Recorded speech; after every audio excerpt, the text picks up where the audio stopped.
Hi, it's Alicia with the Stress Detective, and I wanted to talk today about how we handle it when kids don't do what we want them to do.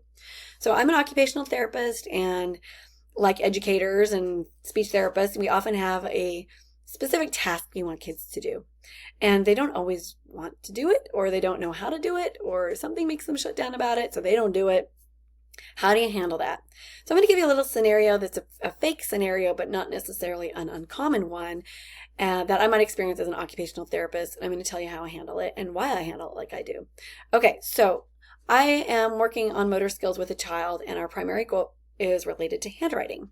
So I go to the classroom and I to see this kid at his normal time, and the teacher says, "Oh, hey, we're doing this handwriting activity, this writing thing. Can you work on this with him?" And I love that. I love it when teachers like recognize what I do and give me that option to work on something they're already doing. That's awesome. Now, sometimes that's still too hard for them, and so that's why it doesn't always work out. But yeah, absolutely. Okay, so I'm going to give the child a choice. Do you want to stay in the classroom to do this, or do you want to come to my room to do this? Okay, when he's used to coming, he's probably going to come with me to my room. We get to the room and I say, okay, well, let's get this knocked out. And he picks up a pencil and he throws a pencil. And I'm like, what just happened? I didn't see that coming at all. And the teacher may not have realized that he had no clue what he was doing. And he was already like super frustrated, didn't want to be asked to touch this thing again. And now he's beyond like being able to focus on it. And so I'm going to leave the pencil for now. And I'm going to say, okay, looks like we'll put that on pause. Let's pick a toy and let's just have some fun for a few minutes. Okay. So he might be in a space where he can do that, or he could have completely shut down at this point and have his head on the table, and he's not even focusing on what I'm saying at all. And he just wants to stay in his moment have his quiet moment for now.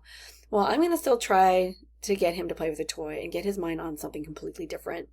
And so we're doing this cognitive shift activity. So I'm pulling out toys and I'm just going to play with the toys. I'm ignoring him at this point until he's ready to join me. So I'm playing with the toy, and I might have to pull some different ones out that get his attention, but ultimately he's going to join me. I promise you, he will join me. And so we will do this for a few minutes. Once he's like calmer and he's engaged with me and he's regulated, I'll say, okay, well, let's look at this again. Now, in the meantime, I've also already looked at his assignment to figure out if I know what he's supposed to do for it, because sometimes I have no idea. Maybe all the instruction was given in the classroom before he got that. It could have been something that he's building on from the day before, and I wasn't there. I don't know. It's not always obvious to me. So if I can't figure it out, I'm not going to expect him to figure it out. And so we might need a little more teacher guidance, and I might have to let that go. And that's hard because I told the teacher we'd do it. I want to follow through on something I said I would do, but I'm also not going to do that at the child's expense. The thing that comes first is him. So here we are. And so that might be where we're at. We're not doing this because I have no idea what it is either. That might be what I tell him. And if I can figure it out, what I will do is say, okay, let's make this a teamwork activity. We're going to figure this out together. Why don't I do this part and then you do that part, and then we can switch like each question or something like that. So, or we're going to take turns. I'll do the first one, you do the second one.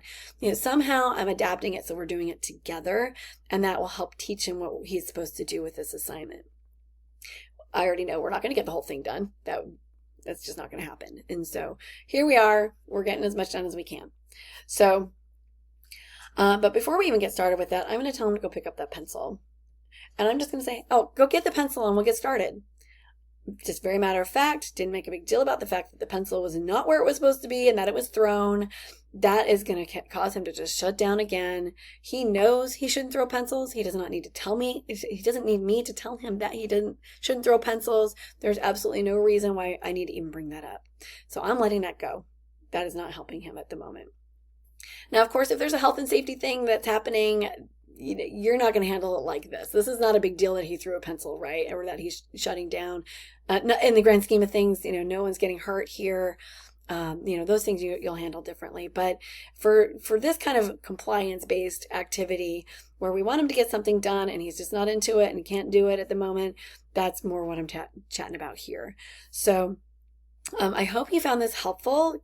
We're just being calm and quiet and matter of fact, teamwork. Those are some of the things that we're addressing.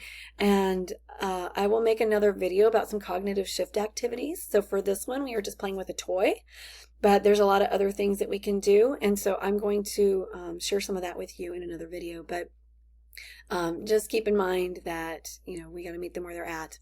And I hope this was helpful. And I would love to hear any strategies that you have found helpful. All right. Thanks.